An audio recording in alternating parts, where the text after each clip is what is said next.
On Christmas night, 1996, 6-year-old girl JonBenét Ramsey was put to bed in her family's mansion in Boulder, Colorado. By the next morning, she was dead, her body hidden in the basement, and a 2.5-page ransom note left on an internal staircase. The note was written on a pad from inside the house with a pen from inside the house, demanding the exact amount of money JonBenét's father, John, had just received as a Christmas bonus.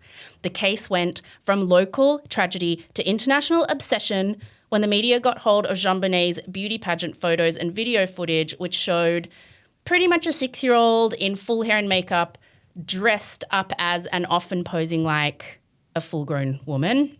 But despite decades of public and media obsession, including my own and yours, and mine. And yours. Endless theories, police and FBI investigations, and even some bizarre confessions. The murder of JonBenét Ramsey remains an unsolved open case. And this year marks the 30th anniversary of the death of JonBenét Ramsey, which means she would have turned 36 this year if she was still alive. This is just the gist of JonBenét Ramsey.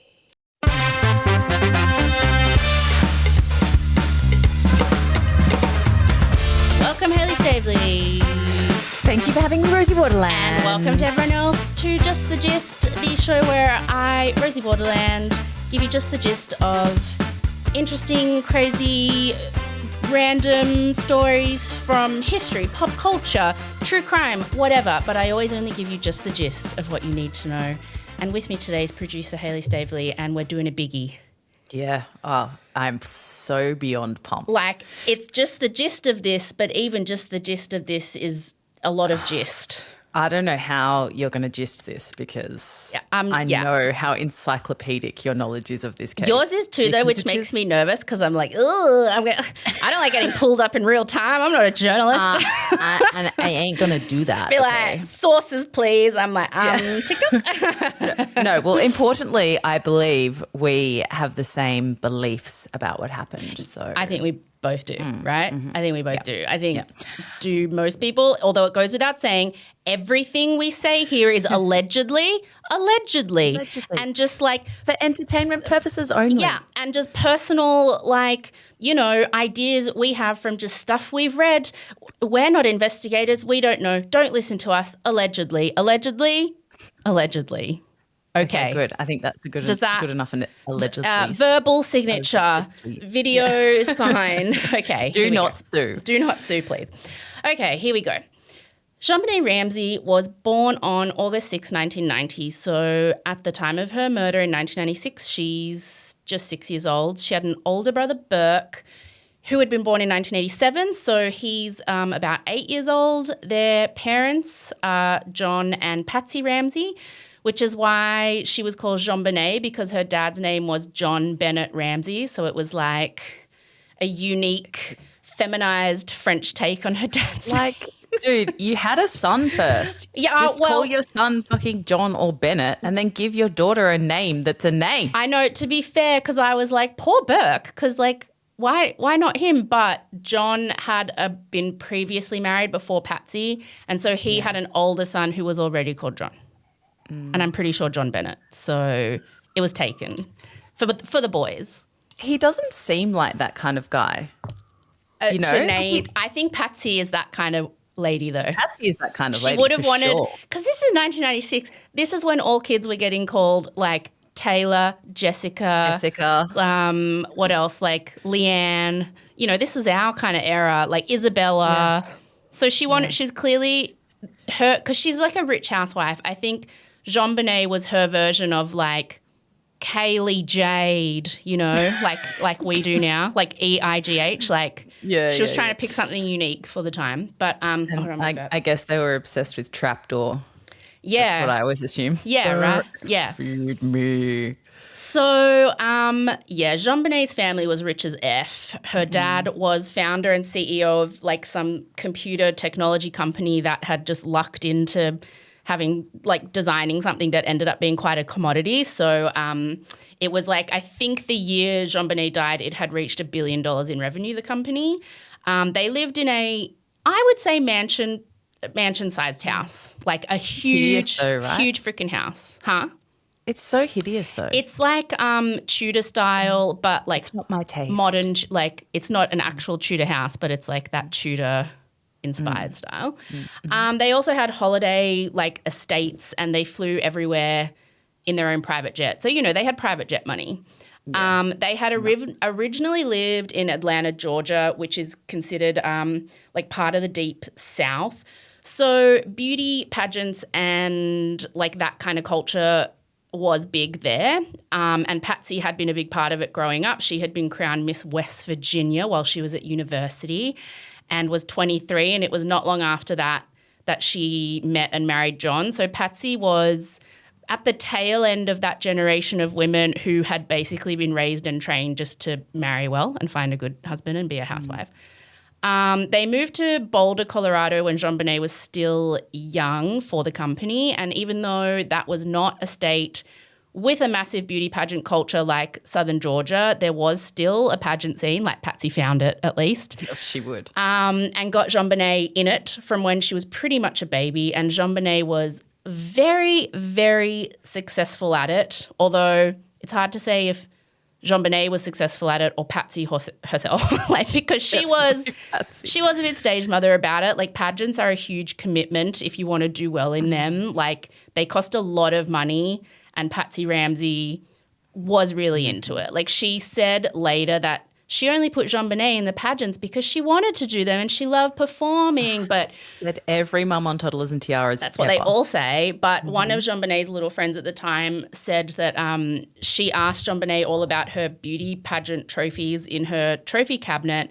And JonBenét said, "Oh, I'm not allowed to touch those. They're not mine. They're my mum's." So, whatever JonBenét's actual level of enjoyment, she was kind of unstoppable in these pageants because Patsy had the money to spend like thousands of dollars on bespoke costumes and private dance lessons, private choreography, music lessons, pageant coaches, all that stuff. But that was also combined with the fact that JonBenét, she was like an outrageously gorgeous little kid, just so beautiful, just like with, she was angelic looking as a 6-year-old, like the quintessential American little girl, particularly with the hair and the makeup and the sequins. Like she was white, she was blonde, although it came out later Patsy had been bleaching her hair. She was Jojo Siwa, anybody? She was a beautiful, beautiful little kid. Yeah. I remember as a kid seeing her on the front page of the, Women's Weekly or whatever, like on the front page of everything at that time when she died, and just being like, who is that? And then didn't it like spin you out as a little kid when you were told, oh yeah, she's dead, and you're like, what? like she's an old lady. She's out. How? What do you mean she's dead? Like it was. She must have been so old that she died. I don't get it. That's an old photo of her, right? And that's when we're all told, no, children die. She won America's Royale Miss, Little Miss Colorado State All Kids Cover Girl, National Tiny Miss Beauty. Like she won all the big ones. She was, she was the A+ star of all these the grand pageants. supreme. Yeah, she was. And so, her competing in that pageant scene is where all the very famous photos and video footage of her came from. If you mention JonBenét Ramsey to people, that's immediately what they think of, is her fully dressed up like this little sort of child adult beauty queen. I'm sick though, so for me it's autopsy photos. Yeah. Okay. Well, yeah, not for me. But the photos people remember of her are like the full hair, the full makeup, the quite adult clothing, the adult posing. And it can be uncomfortable, like, to look at the footage of her and some of the photos of her in full pageant sort of glam, because if you don't understand the pageant scene, it is a bit disconcerting to see a little kid cosplaying as a grown-up like that. But to be fair to Patsy, like, it was a very normal and important part of her own childhood and teen years. Like, where she grew up, pageants were just what you do, like an extracurricular activity like ballet or sport. So she just sort of, she had said later it hadn't occurred to her that like there was an issue with this. You hadn't seen it from outside her world. And also Patsy had a couple years earlier survived stage 4 ovarian cancer, and she was in remission, but friends said later that they suspected Patsy was worried she wouldn't live long enough to do the pageant scene with JonBenét as a teenager, like the proper Miss America kind of side of it. And so she was trying to sort of squeeze in what she could when she could. 8-year-old Burke, the older brother, is apparently very much overshadowed by JonBenét. He's quiet, nerdy, a bit odd. Neighbours say he mostly just like plays his Game Boy, doesn't talk much, which is like the opposite of JonBenét compared to her. She's a social butterfly. She's a really talkative, confident little kid. He was very much the introvert to JonBenét's extrovert. So that was them in 1996. That was like the Ramsey family life. Dad, John, makes a buttload of money as the boss of a super successful company. Patsy Ramsey is a stay-at-home mother, completely focused on the 2 kids, but particularly 6-year-old JonBenét. Burke is the quiet, nerdy 8-year-old brother, and they all live in this, you know, huge house in this idyllic neighborhood. It's kind of like the perfect mid-90s family storybook life. family. Exactly. Until the murder. So it's Christmas night, 1996. The family goes to a party at a neighbour's house because most of their family lives still in Georgia. So they had spent Christmas together during the day and then went to a neighbour's party that night. And they got home quite late and put the kids straight to bed because early the next morning on Boxing Day, they were going to fly to see the rest of their family at one of their holiday homes. So Patsy's up really early on Boxing Day, about 5 a.m, to start getting things ready to go, you know, on their private plane. And she walks down a spiral staircase in the house and she sees at the bottom, on one of the bottom steps, 3 pieces of paper just sitting placed on the step. And she bends down to see what it is, and it's bizarre. It's like a letter. It's 2.5 pages long. She can tell it's like a pattern, like from inside their house. And this is just the gist, so I won't read the whole thing because it literally has been called the longest ransom note ever written. Yeah. But you can Google it and read the whole thing. It's long as, yeah. But it starts with, Mr. Ramsey, listen carefully, ! We are a group of individuals that represent a small foreign faction. We respect your business, but not the country it serves. As at this time, we have your daughter in our possession. She is safe and unharmed, and if you want her to see 1997, you must follow these instructions to the letter. And it then goes on to say they want $118,000 for her return. It says, do not call the police or anything.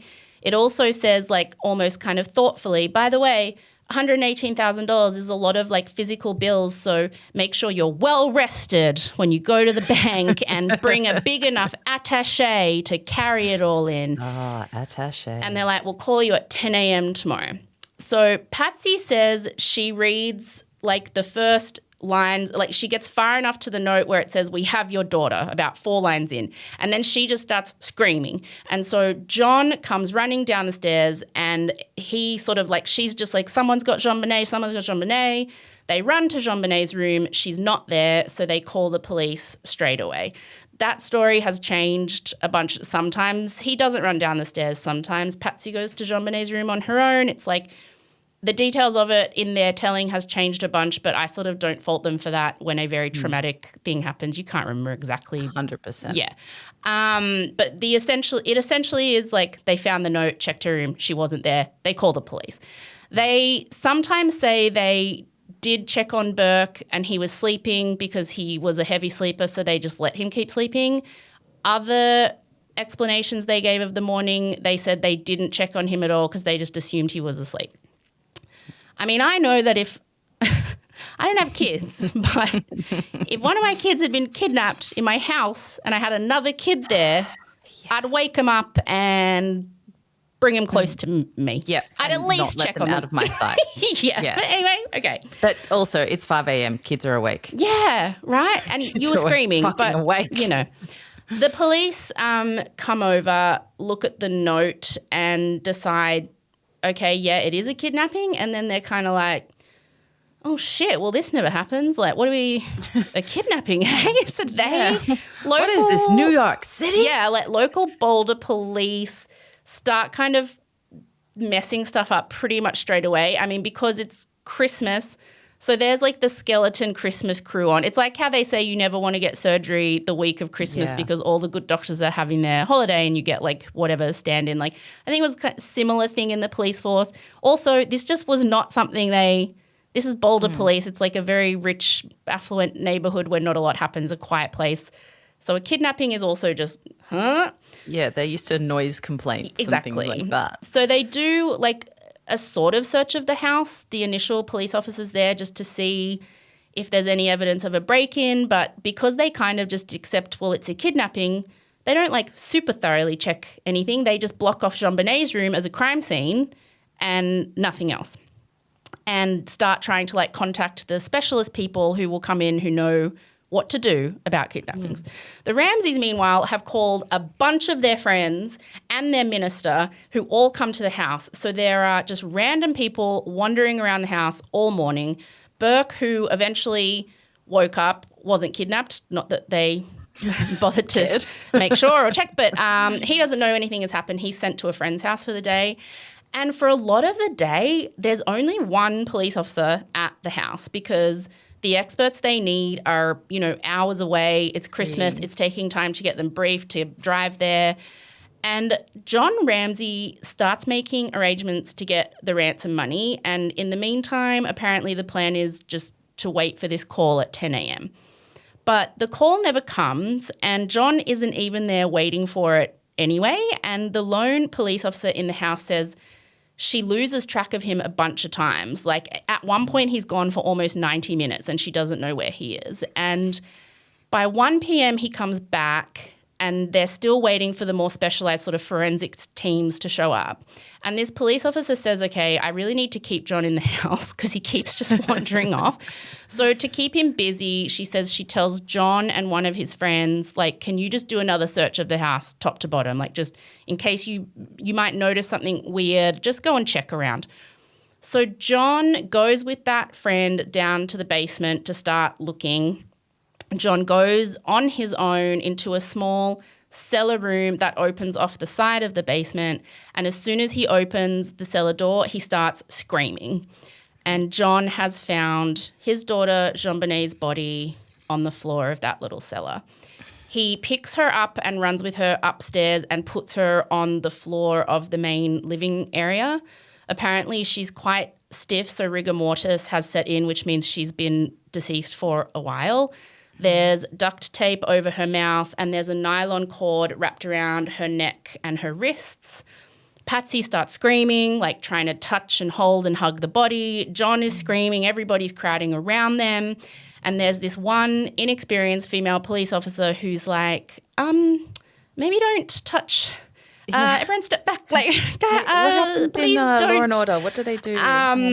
So, so much evidence by this point has been contaminated. Obviously later experts say the entire house should have been locked down the second police got there and everyone removed, put to another location, but, whoops.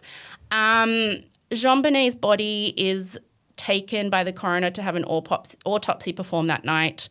The cause of death is found to be either a severe skull fracture, which she has, or strangulation caused by the cord, but they're not sure which came first of the two. The story blows up internationally within days because this is a rich little white girl who's apparently been snatched and murdered by a stranger, like from her own home or in her own home. Like that would normally be huge news on its own, but when the media finds the beauty pageant pictures and all the footage of her in the pageants, the frenzy and public interest around the story just reaches crazy levels not seen for a long time. I feel so conflicted about often because I'm obsessed with true crime and particularly this case, so much so that I went and studied it at uni. Yeah. But I just feel so gross about the response when that's a little girl, it's just a little girl and something so awful happened to her and her parents saw her like that inside their own home. Yeah. And it's just I find it hard to hold both sides of cases like this at the same time. It's also because Patsy, when asked about it later, said, she was the one who provided those photos because they were nice photos of her and the media wanted photos, police needed photos. it hadn't occurred to her that would be so controversial. Like, you know, her daughter was dead. She wasn't thinking like, oh, people aren't going to like pageant photos. To her, they were just beautiful photos. Like, but there are so many lovely, just normal photos of JonBenét being a normal kid. Like the pageant thing was one small part of her life. If you look, like, because there's a lot of them, there's just photos of her in like pants and a top and playing in the backyard. Like she was just a normal 6-year-old little kid. Yeah. Yeah. Yeah. And I feel like in some ways that made her a caricature instantly instead of a real little girl that, you know, went off to play in the backyard and, you know, didn't know how to read yet. Yeah, and I know. It's just, you know, she was a real because I have a 6-year-old little girl right now. Yeah, like, it's crazy. It's different.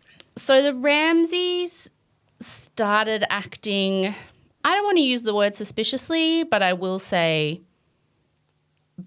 bizarrely right away. Yeah, not the way you would expect, particularly when it came to their willingness to work with the press but not with police. So first of all, after JonBenét's body is taken to the coroner that day, John says to the police, well, okay, we're going on our trip now, like, bye.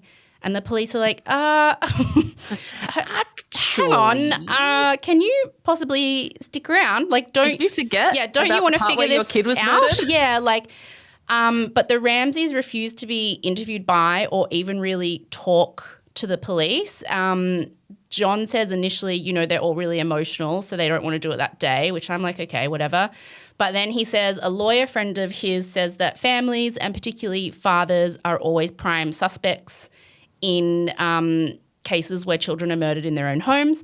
So they should hire a defense attorney and start acting like they are suspects straight away, just to be safe. He says a lawyer friend said that to us. So that's what we did. This attorney tells the Ramseys not to agree to give an interview with police. He's like, if they're focused on you as suspects, which they probably are, nothing you say in an interview is going to be helpful to you. Like, it's just going to come back to bite you. So the Ramseys decide not to cooperate with police to help find the killer of their daughter, but that is, to be fair, on the advice of their attorney that they hired. They do give a TV interview, though, because along with immediately hiring a defense attorney, the Ramseys also immediately hire a publicist. And it's quite a famous interview. Patsy, this is a few days after JonBenét's died, and Patsy, who is clearly heavily sedated, like she seems off her face. She's slurring, her blinks are really slow, and she sort of cries, and it's this famous moment where they say to her, like, what do you want to say to the parents of Boulder? And she says, hold your babies close because someone out there is trying to take them. And it's like a very emotional moment. After that interview, the mayor of Boulder held a press conference in which she said, like, I don't want the parents of Boulder to be concerned. There is no one out there. There's no killer on the loose trying to take your babies. Like, don't be stressed. Old thing to say by what she so just said. On, mate. Yes, and I mean that obviously insinuated that the police were like, you know, don't listen to Patsy Ramsey. If we thought there was a random child killer out there, we'd be looking for a random child killer. The fact that we aren't and we're only focusing on the family should, wink, wink, tell you what you need to know. Like, apparently officials in the town were really furious that Patsy had said something that insinuated there was a very dangerous person in the town and they just weren't doing anything about it. Well, of course she's going to say that. Yeah. So this was kind of the beginning of the Ramseys and the Boulder police being on opposing teams. The Ramseys set up their own tip line. They publicly offered their own reward. They would hold their own press conferences with information they were getting that they weren't sharing with the police. They also managed to get the Boulder district attorney on their side, so like the lawyer who works with the police. And that was the person who would decide if and when the police ever found enough evidence whether or not it would go to trial. So what followed over the next few years was kind of two competing narratives around JonBenét's murder case. One was coming from the police insisting that the Ramseys' wealth, influence, refusal to cooperate was stopping them from being able to solve the case. The other narrative was coming from the Ramseys, insisting that because the Boulder police had immediately, and they say incorrectly, assumed the killer was someone in the Ramsey family, they had never bothered to put any work into looking into any other suspects. And if they had, they would have found them. They think an intruder came into this house and murdered our daughter. So in 1999, 3 years after JonBenét's death, the police finally decide they have enough evidence against John and Patsy Ramsey to submit it to a grand jury. And this means a jury is convened to decide if the case is convincing enough to proceed to an actual trial. So the grand jury is a group of people who votes like a regular jury, and their recommendation at the end of seeing all the evidence the police have submitted is given to the district attorney, who will then decide whether or not they will press charges against John and Patsy Ramsey and take them to trial. The charge that the grand jury are presented with is that the Ramseys are guilty of child abuse resulting in death and being an accessory to a crime. So that's kind of implying that there's some kind of neglect or abuse or something that happened in the house that resulted in JonBenét's death. It doesn't necessarily have to be an intentional murder. It's just she died in that house and you were the parents, and yeah, that's kind of tell the truth about it. So at the conclusion of the grand jury, the Boulder District Attorney holds a press conference stating that the grand jury on JonBenét's case has come to a decision, and the District Attorney's office has decided there is not sufficient evidence to prosecute the Ramseys. And this is a shock. Like, this is huge news, a big revelation, because to be honest, like the prevailing and main theory in the press amongst the public was that the Ramseys had done it, particularly that Patsy Ramsey had probably done it. And the Ramseys had been pushing back against this narrative. So when it's announced that the district attorney says, we've been looking for 3 years, grand jury came back, there's not enough evidence to take them to trial, the Ramseys are like in your face, like they do heaps of interviews, there's heaps of like celebrations. And the public, who up to that point had mostly thought it was the Ramseys, are kind of like, well, shit, okay. If that's what the DA says, then I guess it was some random child killer intruder. The Ramseys consider that like just total exoneration, redemption. They have since moved away. The case isn't so much in the news a lot until 2006. So 10 years after JonBenét's death, Patsy Ramsey dies of ovarian cancer. So that brings up the case in the news again. And although there are less resources allocated to it, the case remains an open investigation with the Boulder Police, and public fascination with JonBenét, it's not really going away. And so it pops up in the news, now and again. And the next time after Patsy's death is in 2008, when the Boulder District Attorney announces that new technology has found that there was foreign DNA on a couple of pieces of JonBenét's clothing and underpants that she was wearing when she was killed. And that DNA has no link to anybody in the Ramsey family. So based on that finding, the Boulder District Attorney's Office has decided to offer the Ramseys a full apology and formally exonerate them, which was something that John had really been pushing for after Patsy's death. And so again, John Ramsey is like, he does a lot of interviews. He's like, we told you so, exonerated, and the public's kind of like, okay, I guess. But then 2013, huge news. Grand jury trials are legally secret. So everything that goes on in them, the jury decision, all of it, it's only told to the DA, and the DA then decides how to proceed. So back in 1999, when the district attorney had said, we did the grand jury, there's not enough evidence to proceed to trial, all the evidence then was sealed, all the documents from that grand jury, meaning nobody legally is allowed to see it for a period of time. In the Ramsey's case, the 1999 grand jury documents were sealed for 14 years. So in 2013, all the information and documents from that grand jury can finally be seen by the public. And it turns out the jury had actually voted unanimously to indict John and Patsy Ramsey, so to have them arrested, charged, and brought to trial for the death of JonBenét. But here's the thing with grand juries. They just give the recommendation to the district attorney. The district attorney gets to decide whether or not to proceed. And The district attorney in this case, who had become a close friend of the Ramseys and was on their side in all of this because, they are important, influential, wealthy people in this town, and that's the kind of circles district attorneys move in. This district attorney decided, even though the grand jury voted to indict John and Patsy, she was like, no, I don't think so. So she... What's a conflict of interest? I don't know. Yeah. I've never heard of that. So the district attorney gives that press conference saying, after getting the results of the grand jury, I've decided not to move forward, which is technically true. Yeah. But, but also, I didn't need the results of the grand jury. Yeah. I just already knew I wasn't going to. The way she worded it never indicated that she was opposing, in her view, to the grand jury. The grand jury documents were sealed for 14 years because at that point in 1999, it was 14 years until the statute of limitations on the crime would be up. So 14 years, 2013, is even when the grand jury documents were going to be made public and people can see that there actually was enough evidence to indict, it would be too late by then to charge the Ramseys with a crime anyway, because the statute of limitations is up. Is there a statute of limitations on murder in... I don't know how. I actually didn't know this detail. Yeah.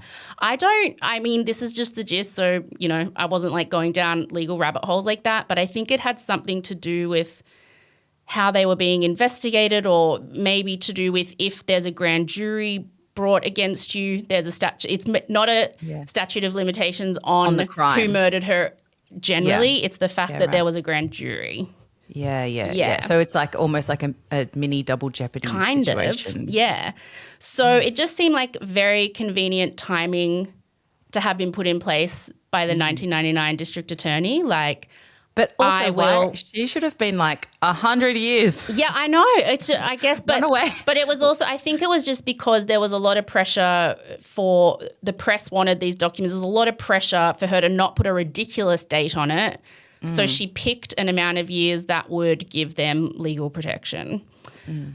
So those results, the actual results of the grand jury being revealed in 2013, reignites just huge interest in the case because everybody is like, I knew it. Even though the grand jury had confused everyone because they were like, oh, no shit. I guess they didn't. They must know some stuff that we don't know. Yeah, and then the DA's and then the DNA evidence, they were like, sorry, it's no one in the Ramsey. And everyone was like, oh, okay. And even in 2013, the police, from the time of the grand jury were like, we weren't allowed to say anything because all the police knew that the grand jury had voted to indict, but you're legally bound from revealing that. It's actually surprising that didn't leak though, honestly. I know, but the DA in 2013 essentially says, I didn't do anything wrong. The grand jury said they found sufficient evidence to indict, but they're not, as smart as me. I'm the lawyer who makes the choice. So I told them, sorry, there's not. I'm allowed, okay. Yeah. John Ramsey continues to push his side of the story. He says the police were so fixated on he and his wife, they never looked credibly at other suspects. The police are saying the Ramseys surrounded themselves with lawyers and got in the pocket of the district attorney who refused to prosecute them even though a grand jury said they could. So these grand jury documents getting revealed in 2013 kind of blow up interest in the case again and open it up to sort of being speculated on again because what had been considered something that closed the door on the case, the grand jury going, oh, we saw evidence that you haven't seen and we decided they're innocent. It was oh, no, that's not true. And so then it was whoop, it just exploded again. And I think, because this is a case that, you were obsessed with, I was obsessed with, this is one of those armchair detective, armchair sleuth cases that it's probably one of the main ones people get fixated on. I remember reading Perfect Murder, Perfect Town, one of the first books about this back in maybe 2007 or something. It had been people had been speculating about it no matter what. But when these grand jury documents came out in 2013, it was kind of it was a mystery again because it had almost been put to bed. And then it was no, actually, all this speculating, we're not idiots. All this speculating we've been doing could be correct. Yeah. So let's speculate again. Let's speculate wildly more. Love to speculate wildly. Not long after the 2013 revealing of those documents, there's more advanced testing in DNA sort of technology comes along, and that reveals that like the DNA that they had found on JonBenét's clothes and underwear, yes, there was foreign DNA, but at the time we couldn't tell the difference between different types of DNA, and basically that DNA was so small in such trace amounts that it could very easily have been just the person in the store who sold it to them, or like even someone at the factory where the clothes were made. Like it was very like they were like, that is not evidence. There wasn't like semen or anything in her underwear. It was just tiny trace amounts of DNA that could have easily got there 1,000 different ways. So it did not definitively prove that an intruder had gone into the house, and that was a huge part of the Ramseys denying their involvement. And so, this now means that after the DNA information comes out and these documents come out, public sentiment around the case explodes again, and there's like two main theories. There's a lot of theories, but this is just the gist. There's two main ones.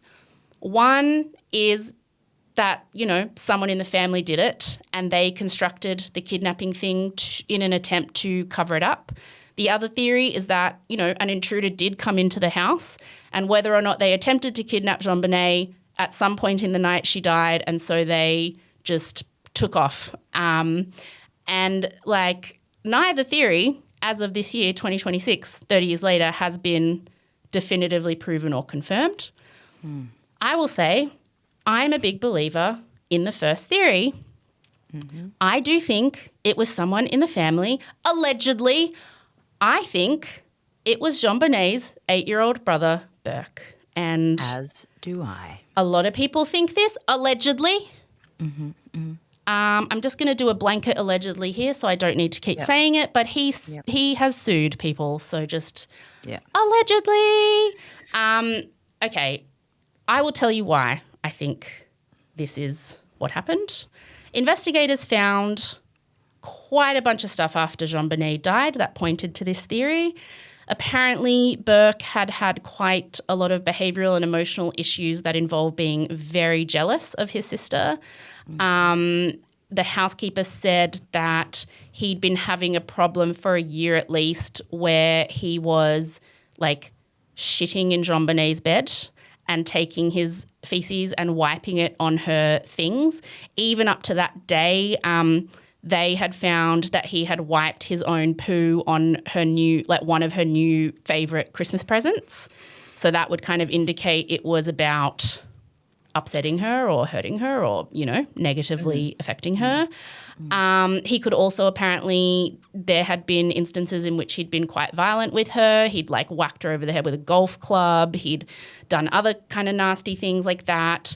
A police investigator also said when searching the Ramseys' house in the days following the murder, they had found a book on child psychology in the office, and all the pages about sibling incest had been bookmarked. There was milk and pineapple in JonBenét's stomach when the autopsy was done, and it wasn't digested at all, which means she had to have eaten it very late at night, like very close to the point she was murdered.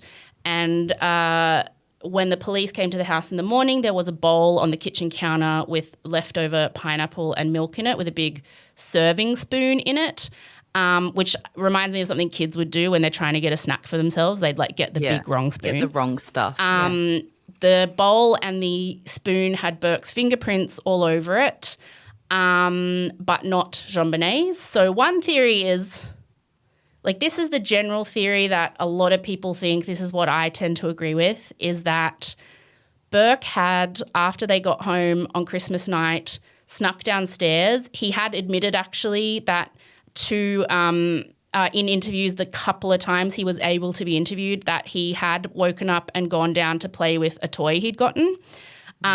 So Burke had at one point in the night gone downstairs to play with this toy, and he decided to get some pineapple with milk. He plonked it in that bowl and was eating it with the big spoon. It's speculated that JonBenét then came down and wanted some, and she reached in and grabbed a piece of the pineapple, which would explain why her fingerprints aren't on the spoon. He got the shits, and he grabs what was an incredibly heavy-duty torch that was on the kitchen bench, and he turns around and he whacks her in the head with it. And that would explain, like, the skull fracture. And then from there, at some point, either he tells his parents or one of his parents wakes up, or his parents find this situation. They freak out and they decide, we don't want to lose both our kids to this because JonBenét is dead and Burke will either get in enormous trouble, or if he's too young to get in trouble, which he actually was at the time, too young to be convicted of such a serious crime, he's going to be, you know, tarred with this. Yes. And like, their whole family. Yeah, you know, and like this is a family who so cares hard on their image. Yeah, about stuff like that. Yeah. So they freak out and they decide we need to do something to save Burke. So they set it up to look like a kidnapping gone wrong. They put the cord around her wrists and around her neck. What is quite sad is the coroner, like I said, couldn't really ascertain whether or not the fracture was the actual cause of death or the choking of the cord around her neck, the garrote, because they reckon probably she was like really unconscious. The Ramseys didn't realise that she was still alive, and so they pulled the cord and that may have actually been what killed her because they were just panicking. That's better not be the case. Either way, though, the fracture was so severe that she was going to die from the fracture. You can anyway. see the X-rays. It's like a giant hole in her head. Yeah, pretty horrible. And so they then, you know, write the note out, call the police. They expect the police will come over, search the house, find JonBenét straight away, and then, like, you know, they don't know what happened, but there she is. And so the police do come over, but they don't find JonBenét straight away. And I think that, like, was incredibly distressing to John and to Patsy because they just wanted it done. But this tiny little cellar room off the basement, it's tricky to see and hard to find unless you know it's there. So John just gets really exasperated with the time it's taking to find her. So he eventually goes down with his friend, finds her himself in that little room, and that's what people think likely happened. A lot of this evidence is covered, pretty infamously covered in a 2016 CBS documentary called The Case of JonBenét Ramsey. So they got some of the world's best FBI forensic investigators, specialists from around the world to sort of work together, go over the entire crime. They essentially rebuilt the entire house, tested every possible theory. Infamous, I say, because they got an 8-year-old boy the same size as Burke to take the same torch that was found at the house, and they put a pig skull in there to replicate a human skull, and they got this 8-year-old kid to smash this skull with the torch. And look, it got such bad press at the time, and it is so like gross and salacious, but also, I swear to God, that hole that this little boy puts in this pig skull with that torch is almost identical to the one that was in JonBenét's skull. Like, who are the parents that are going, yeah, my kid can do that? Hey, mate, well, Hollywood parents. Yeah, like the stage parents, come on. So but disturbing. I mean, if it doesn't prove that Burke did it, it at least to me 100% proved that the torch was the thing that gave her the fracture because it's exactly the same like shape and angle. But what about the stun gun marks, Rosie? The stun gun marks were like, okay, we don't need to, it's just the gist. I left them out because I was like, it's not even, but there was speculation. She had these 2 sort of dots on her that they were like, that has to be a stun gun. And again, in this documentary, they literally stun gunned a guy like 3 times to sort of see, you know, if a man's body can't take it, would have hers. But they found that there is speculation that Burke kind of, I don't want to use the word torture, but like just had her body there for a while, and he had a massive train set. And they noticed that there were grooves in his train set that matched exactly to the little 2 dots on her body. And they think maybe he was trying to wake her up. Like he was constantly ramming her with this train set, like going, wake up, stop. Like, so they think that's what those dots were. I left it out, but you best believe I know about it. Oh, I know you know. I could just sense the comments going, what about the they think Burke, because they do, no one says this kid is evil. Like they do think that he got angry, did not mean to hurt her, and when she wasn't waking up, he freaked out and got his little train set thing and was trying to prod her to wake her up. Like, because they think he was probably trying to wake her up for a while before his parents came to the scene, whether they just found it or he told them, but they think he was trying to wake her up for a while. Yeah. So other evidence covered in that documentary, but also just that is covered in a lot of books and all the things you can read, is that, you know, the way they went to ground the second all of it happened, the way they hired lawyers immediately, never agreed to be interviewed by police. You know, it's bizarre to a lot of people that they didn't want to cooperate to help find their daughter's killer. The ransom note also, it was Patsy's handwriting matched it almost exactly.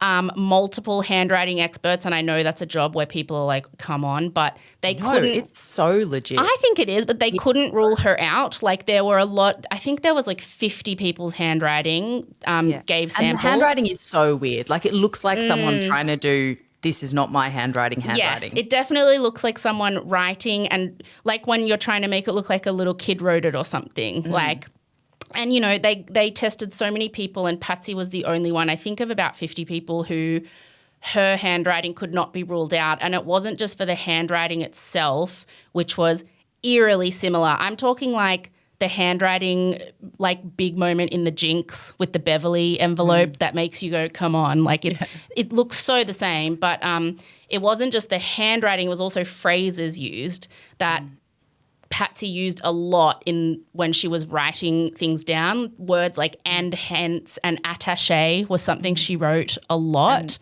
the grammar and syntax, like those very experts, important. They're able to, it's almost like a fingerprint. Yes. The handwriting stuff, grammar, syntax, like cadence of sentences, all that stuff. It's a real science. Yeah. And they also had noticed that she in the letter, not she, whoever wrote the ransom note, did their A's in a very particular way. And Patsy did her A's that way when they looked at all handwriting samples. But as soon as they realised Patsy was the only one whose handwriting was a match, every sample she submitted from that point on, she had changed the way she did her A's. And that's just like when you're 40 years old, you don't just suddenly change your handwriting. No. Also there were some phrases in the note, like, you know, don't try to grow a brain, John, and a couple of other phrases that were from the movie Speed and the movie Ransom and also from the movie Dirty Harry. And they found in the Ramsey's den that they were huge movie like buffs and had all movie posters everywhere. And it was speculated for a while that they had those 3 movie posters, and it was like, what? Like they didn't. But, you know, it's just like something to note. This is all kind of anecdotal stuff, but still it just all forms a bigger picture. Also, the experts are like, and experts not just in that documentary or like that have looked at this case, but experts more generally have said that is the most bizarre ransom note anyone's ever seen, really. There's not been one like it before or since. Like a ransom note is never that long. Like if you have planned a kidnapping, the ransom note's written and ready to go. If you haven't, you're panicking and you're writing something really quickly. Not only was this note 2.5 pages long, but it had been started and redone a few times because they found like first and second drafts in the bin.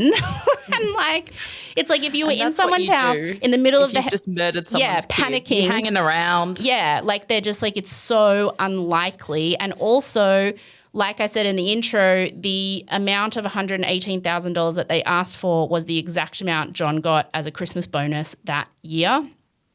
Another piece of evidence pointing to this theory is that where John found the body was a particularly difficult place for him to have seen it before he turned the light on.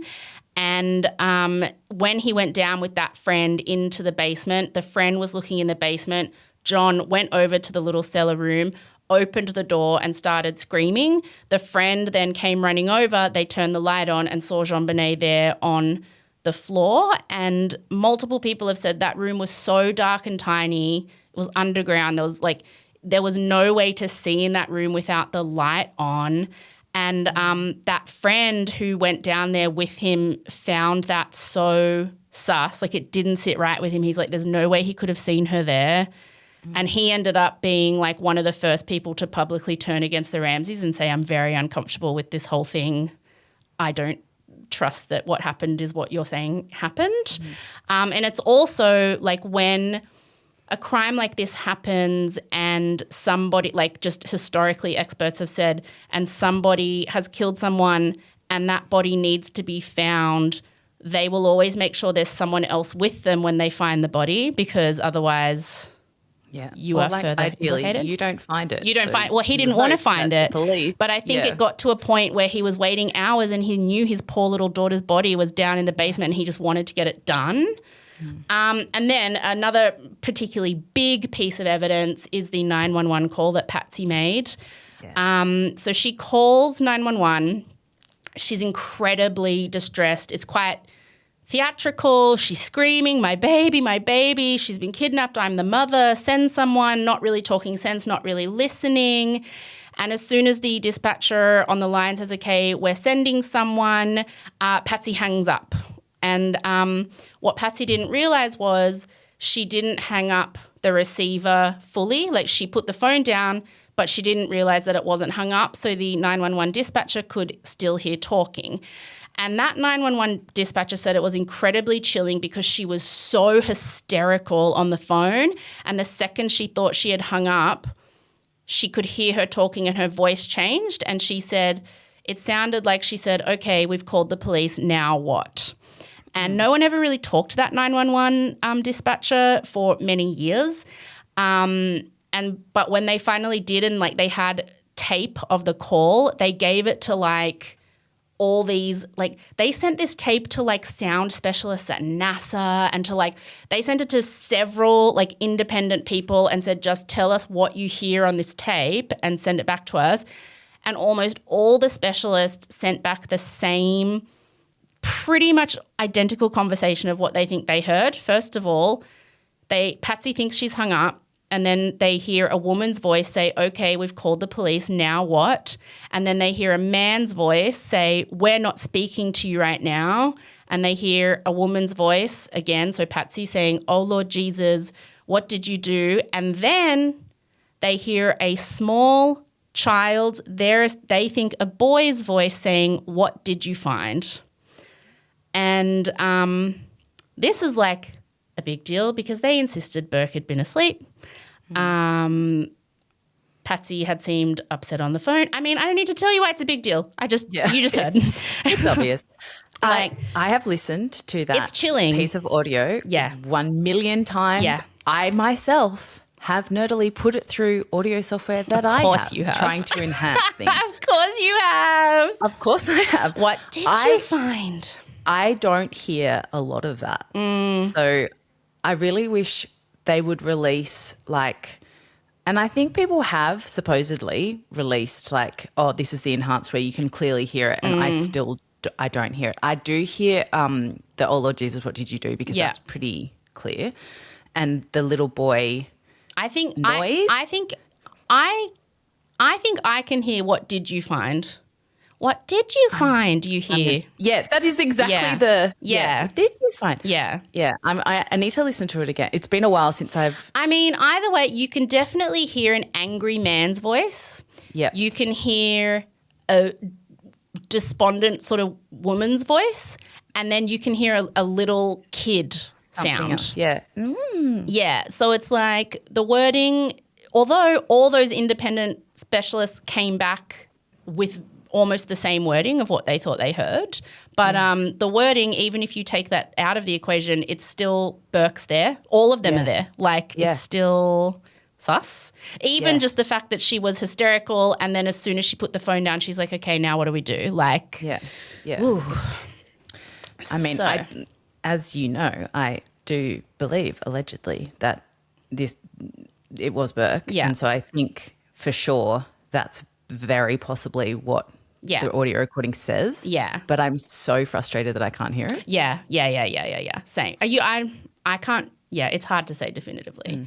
So the other big bit of evidence is that Burke actually was interviewed by child services at the time because, you know, his sister had been murdered and all this was happening.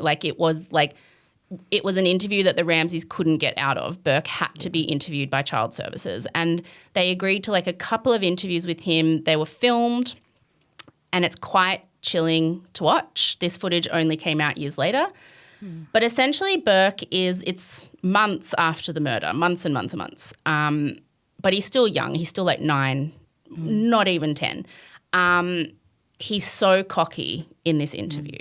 He's like sort of sprawled in his chair like he doesn't give an F, which this is just bias on my part, but I know like as a kid I would have been so like deferential and nervous when it came to police or anyone official. I would have been sitting there a like teacher. straight up a teacher. He's sort of sitting sprawled in this chair. He's like not really listening. He's kind of smirking all the time. He has he's playing a little game and he's sort of laughing in his answers, and he's like talking about how much attention he's been getting because of this whole thing. And so he's being, you know, it has since come out that Burke is socially odd, and it's like speculated he probably is neurodivergent. So, you know, you can't. He's 1,000%. Yeah, you can't discount that in this interview, but he just seems very like, I don't care about this. Like, I'm not nervous. I'm being interviewed by someone because my sister was murdered, and he's just like, lol, where's my Nintendo? Like, he's just being a little bit of a little shit. Yeah. And then in one moment, it changes because the interviewer asks him about what kind of snacks he likes to eat. And he's like saying stuff, and she's like, what kind of snacks did JonBenét like to eat? And he's saying stuff. And then she goes, what about fruit? Like, did you and JonBenét like to eat fruit as a snack? And he sort of like seems to all of a sudden get a bit thrown by that question. And he says, no, I don't like fruit. Nope, I don't eat fruit. I don't eat fruit at all. I never eat fruit. I also hate pineapple in milk, and so did JonBenét, by the way. Well, no, he doesn't say that. He says, like, I don't eat fruit. And then the interviewer asks if he ever ate pineapple as a snack, and he's like, nope, never. And then the interviewer shows Burke a photo of the bowl of pineapple and milk on the bench. And she says to me, you know, this is a photo from the bench from your house that morning. Can you tell me what that is in that bowl? And he freezes. And like all the cockiness in him, it's like you see his body sort of stiffen. And he pauses for a second and he looks at the photo of the pineapple in the bowl that he just denied having ever eaten. And he goes, oh. And it's this really weird moment where it's like, I don't know if we are just speculating wildly here, allegedly that he did it and his parents have coached him into denying any and all existence of pineapple. What? And thinking like there's no way, all I have to do is keep saying no, there's no way I can get in trouble. And then this interviewer, you're 9 years old, you've denied ever eating pineapple, and this interviewer shows you a photo of a bowl of milk and pineapple that you know is the reason you whacked your sister in the head, allegedly. He looks at it and he goes, oh. And he just suddenly goes really quiet, and his demeanor completely changes. Up until that point, he'd been so relaxed and so just kind of like whatever. And then immediately he starts fidgeting. He brings his knees up to his chest. He looks really worried and concerned. And the interviewer is like, well, what's in that bowl? And he just won't say. And she's like, have you ever seen that bowl? And he's like, no. And she's like, well, that's okay, but you can tell me from the photo, like, what is that in the bowl? And he won't even say that's pieces of pineapple in a bowl. He just keeps going, I don't know what that is in that bowl, in that photo. And it's like, well, you know what pineapple is? And he's like, yeah. And she's like, is that pineapple? And he's like, I don't know. And so it's just sus as, it's chilling to watch. I mean, all of that plus, this is just the gist. There's a lot of other stuff, but I just tried to give you a run through of the main.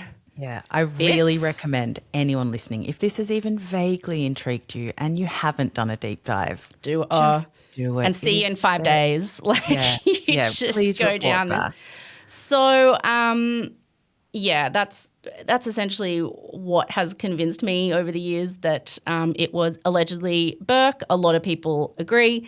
The experts in that 2016 documentary, The Case of JonBenét Ramsey, they also came to that conclusion. And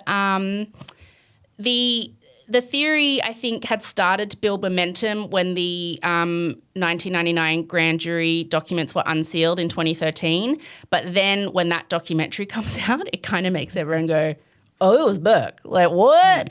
Mm-hmm. In response to that documentary, they knew it was coming. So what aired at pretty much the same time as that documentary in 2016 was an interview that John and Burke Ramsey had done with Dr. Phil.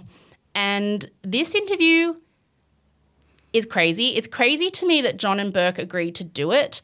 I think it's probably because they knew it was coming because they'd been asked to be interviewed by this documentary crew. They'd refused. Burke had never spoken publicly, not once. He'd not done interviews, nothing since the 1996 murder. He had been an 8-year-old kid then. He was now, in his late 20s. I think the only reason they agreed to do it is because John Ramsey is very conservative. He's quite mager. And he was friendly with Dr. Phil, who is also that way inclined. So I reckon Dr. Phil reached out to him and was like, talk to me. I'm your friend. Out there. Yeah. I'll make sure it's safe. And so Dr. Phil convinces them to do the interview. John Ramsey does his same shtick as always. He's done lots of interviews over the years. He's good at them. He's very good.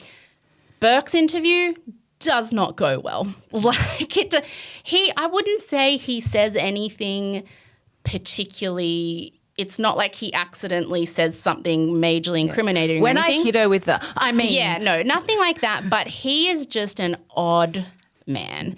And it set off a lot of conversation and argument about neurodiversity because to me, yes, it is very clear. I'm not sure if they've ever confirmed. It's very clear that he is autistic and he is smiling all the way through the interview, even when saying very distressing things. Again, I'm someone who tends to laugh when I have to, when something particularly distressing happens, but there's something about the way he answered all the questions, the denials he gave, after the interview, and if you haven't watched it, I highly recommend watching. You can find it on YouTube. I'll put the link in the show notes. It just reinforced in people's minds that he probably did it. And a lot of people say, and I'm not saying that's fair because I think there is plenty of evidence pointing to him doing it, that you do not need him to be weird in a televised interview with Dr. Phil, to prove it. But for a lot of people, they were just like, it wasn't a good idea for him to have done that interview because he has a very odd demeanour. Yeah. Despite what I believe happened, I always defend his behaviour as a child and as an adult because people react in all different ways to all different things. You've never been in that situation. You don't know how you would react. Plus, he's clearly very neurodivergent. Yes. And, as someone also who is neurodivergent and has unexpected reactions to things sometimes or whose face betrays them. Yes. It's not fair. It's not fair to judge anybody. I struggle with eye contact. I laugh at inappropriate times. Probably not to the extent that he does, but yes, I also understand. And I was always even after that interview at the time, I was like, yeah, he's odd. And I understand that was not a good idea for him to have done that, but that is not the evidence that points to him doing it. There's a lot of other evidence that points to that you don't need him being odd in that interview for. That being said, he doesn't do another interview ever again because that was a bad idea. I think Dr. Phil probably knew it was going to be a bad idea. I think the second he met Burke, he was like, we've got to get him on camera because people are going to flip out. Yeah, I'm going to get dollars. Yeah. After the documentary comes out with, basically saying Burke did it and a little kid smashing a pig skull with a torch or whatever, John, Ramsey and Burke sue CBS for defamation. They ask for more than $750 million. The case is not thrown out, and it is taken seriously enough and proceeds far enough in the court system that CBS agrees to settle. It's undisclosed, it's confidential, the terms of that settlement. It wouldn't have been $750 million, but it would have been a lot because CBS would have only settled if they were worried about losing that case. So, I guess Burke and John Ramsey got a lot of CBS defamation money. Burke then just, as of 2026, I mean, that was 10 years ago. That was the 20th anniversary of her death. He's never popped up intentionally publicly again. John has, though. John just never stops doing interviews. Yeah. He like another documentary that he's denied he was involved with, but he agreed to be interviewed in it, and it very much focuses on the theory of an intruder. He was involved in that. There's another podcast documentary that he's heavily involved with, like being interviewed in, that focuses on an intruder theory. He also just is interviewed all the time on the news. Like literally as recently as last week, he was being interviewed on Fox News just as a commenter on the Savannah Guthrie mother's kidnapping case because he's like an expert in kidnapping because his daughter was killed. So he's like, pretended that he's kind of like a talking head on Fox usually because he's very right-wing dude. He's quite likable. He's good on TV. And he's good talent. Yeah, he's good on TV. The main thing that a lot of people say he has tripped up in, and I don't know if you could, I'll tell you, but like he has said when doing press, like talking head interviews recently about Savannah Guthrie, the US newsreader whose mother has recently been kidnapped or allegedly kidnapped. They haven't found her yet. It's such a bizarre story that I just haven't gone into in breaking news because it's so. There's CCTV. Well, yeah, but like not. When I say not allegedly, I mean like I think she's dead. Like I don't, because there's been no, exchange of money for anything. But he's, popped up just as like an expert in kidnappings talking about Savannah Guthrie's mother's case. And, because the idea of ransom and ransom notes and whether or not there was one or if it's real or what Savannah Guthrie should do, because obviously she's a rich woman and blah, blah, blah. He has said he's talked a lot about the ransom note he got for JonBenét in these interviews.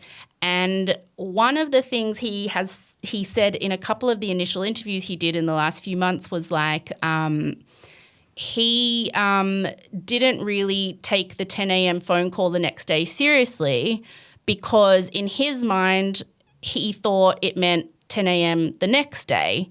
And experts have said but Patsy says she found the note when she woke up at 5 a.m. So unless you knew when that note was written, why wouldn't you assume it was 10 a.m. that morning if the note had been left there the night before? And it's like a very silly, not silly, but it's a very sort of in the weeds detail. But people did notice that when a lot of people sort of exploded in the Reddit threads and stuff saying, oh, look, it seems like he slipped up about that phone call, he changed his answers in all his ongoing interviews about it and started saying we weren't sure what day or what time or it's just, and so people are still this is why I don't understand why he continues to go on TV and do all these interviews, because all it does is give people the chance to pick apart the tiniest parts of what you say.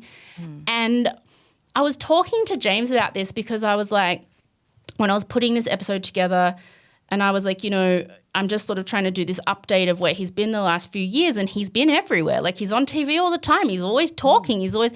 And I'm like, why would he do that? Like if it is true that he and Patsy agreed, we will protect Burke, we will make sure he never gets arrested. Patsy died. John then was like, I will take this to the grave to make sure Burke is safe. Burke got all this money in this defamation thing. He got away with it. So stop talking. Stop talking. I don't understand why he keeps talking. But then I was like, but he's old. Like I'd say he'd have to be close to 90 by now, because he was already older than Patsy. It was his second marriage. He's an old guy. He wouldn't have a lot, many more years to live. And maybe to him it's just like, if all this is true and he and Patsy did agree to protect Burke and he promised that to Patsy when she died, and so many people think it was Burke, maybe to him he is being helpful, constantly doing these interviews, constantly pushing like, well, there's new evidence and this has come out and we might be an intruder and who knows, like maybe that's why. Like, why do you think? Yeah. I just think he loves the attention. Really? And, it's such a massive thing that's happened in his life. Like his life is split into the before and the after times. And I just feel like it has become who he is. Yeah. And he just kind of can't help himself. There's a lot of people who, and this would make sense, and James said this to me, there's a lot of people who think he didn't know that maybe Patsy found the whole situation. Patsy covered up for Burke. John truly believes that, JonBenét was murdered. And that would make sense why he continues to go on TV. And James said to me, like, I thought that was what happened, like that he didn't know. And I was like, yeah, but then how do you explain the 911 call? Yeah, and him finding her. Yeah, just a lot of things. There's a lot of, because I did entertain that initially as well. Like, yeah, maybe he doesn't, and that's why he's so, confident. But I just don't think there's any way that. Yeah. I mean, and even if, he was in the house when all of this is going down. Like, how is Patsy going to do all of this herself without him? Yeah.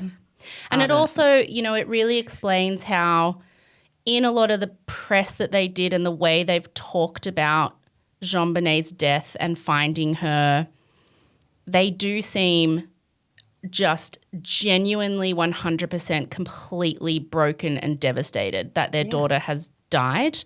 And that would be true whether, an intruder did, whether Burke did it or not. How it happened. Yeah. And so when they talk about finding her body, when they talk about the shock of her death, that is all still true even if Burke did it. Yeah. The thing that I find, and again, this has obviously never happened to me, and I've, people are different and whatever, but I really can't relate to the instinct to cover up for your child doing something like that. Yeah. Like, if that were me, my protective instinct of the child offender would be to get them help. Yeah. To have them fully process everything, fully take accountability for everything, fully understand everything, and help them come to terms with that in, whatever the consequences may be. And also I feel like out of respect for the victim child as well, I would want to, that would be my instinct as a parent. Yeah. I mean, I can't understand, like I feel like it's quite disrespectful to JonBenét to, let him essentially get away with it if that's what happened. But it's also disrespectful to him to basically force your choice, because, he's 8. He didn't decide whether or not to front up and take accountability or whether or not to just be in denial for his whole life. That is a huge mental load to carry, and to force that choice on an 8-year-old, it's not very caring parenting. It's hard to say, like I totally understand what you're saying. And it's hard to say, of course it's hard to say what you would do in such a shocking, traumatic moment.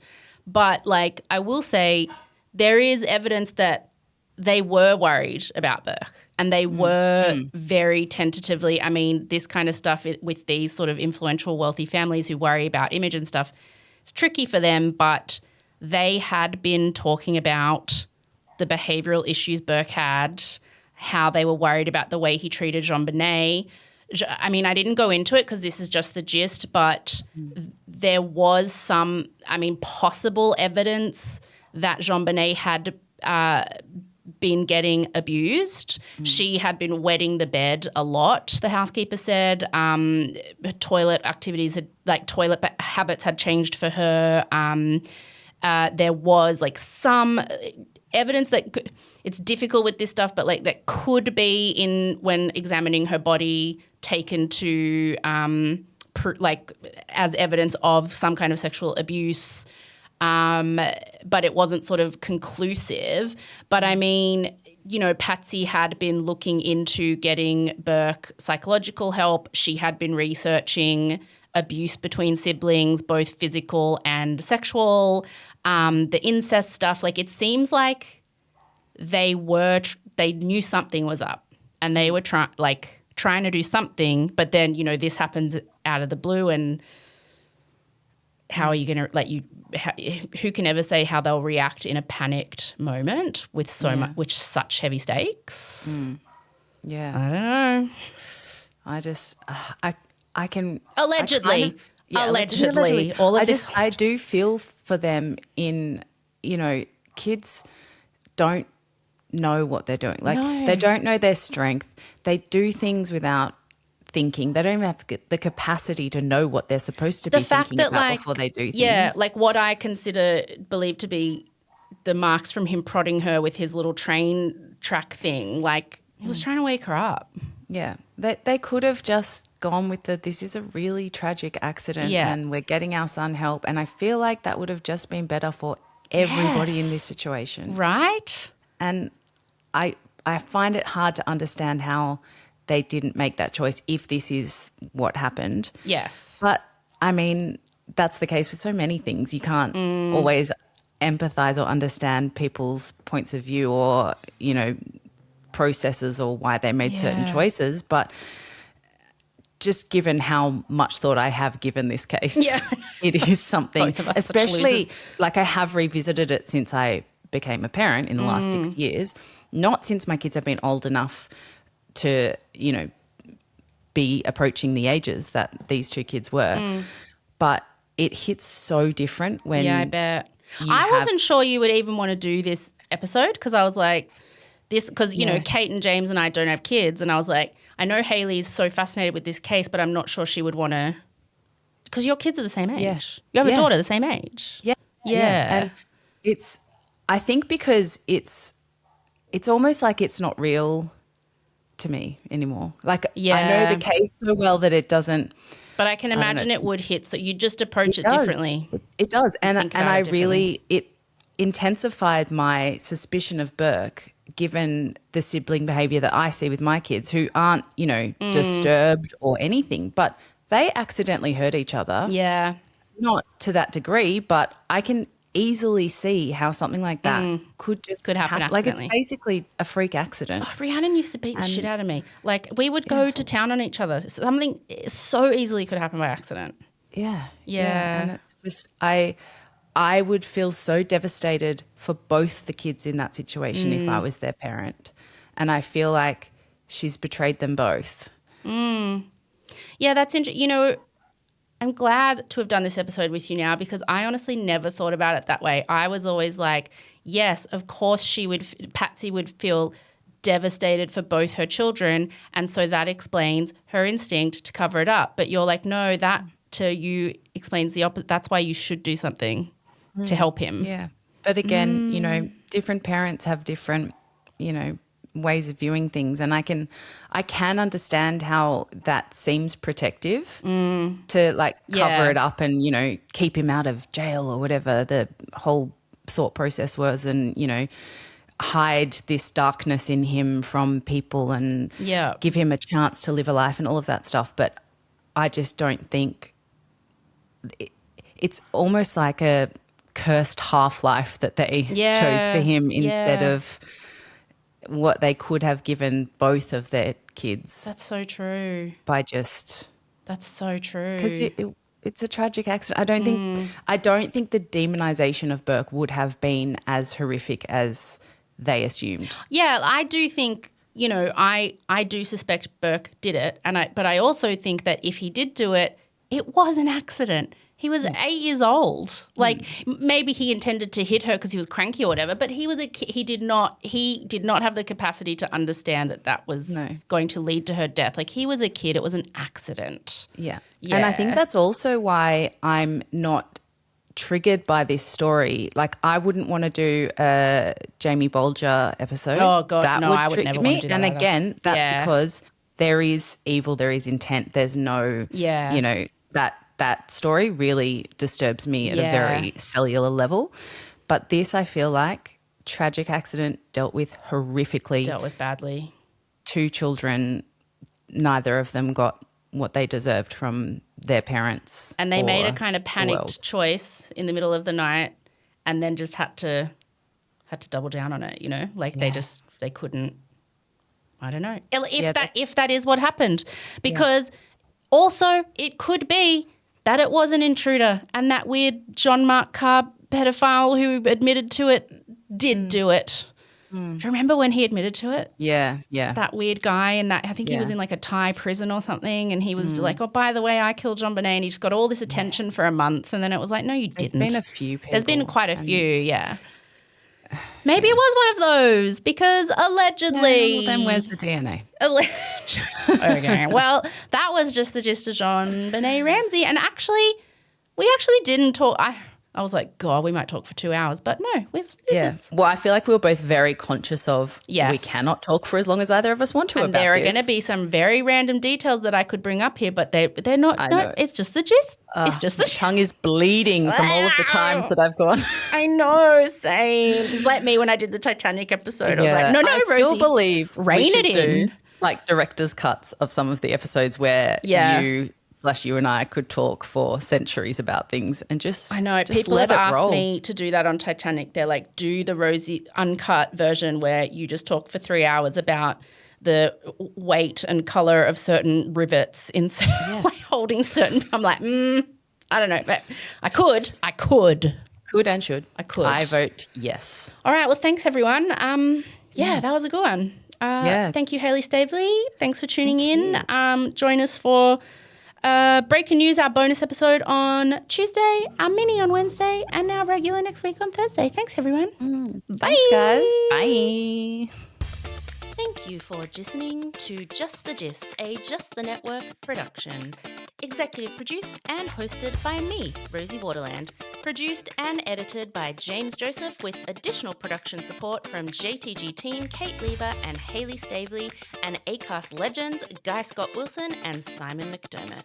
Looking for breaking news? It drops on the Just the Gist Patreon every Tuesday, along with a whole lot of other bonus audio, video, and behind-the-scenes content, which you can access for just $1, $1 a week by clicking the link in the show notes or searching Just the Gist Podcast on Patreon. Follow Just the Gist on Instagram and TikTok at Just the Gist Podcast, and watch the video version of every episode on our YouTube channel, also at, funnily enough, Just the Gist Podcast. Follow Rosie, that's me, in all of the places at Rosie Waterland. Want to give us a suggestion? Tell Rosie to stop singing so much? Email us at hello@justthegist.com.au. Thank you, as always, for listening. Now go say something impressive at a dinner party. Bye.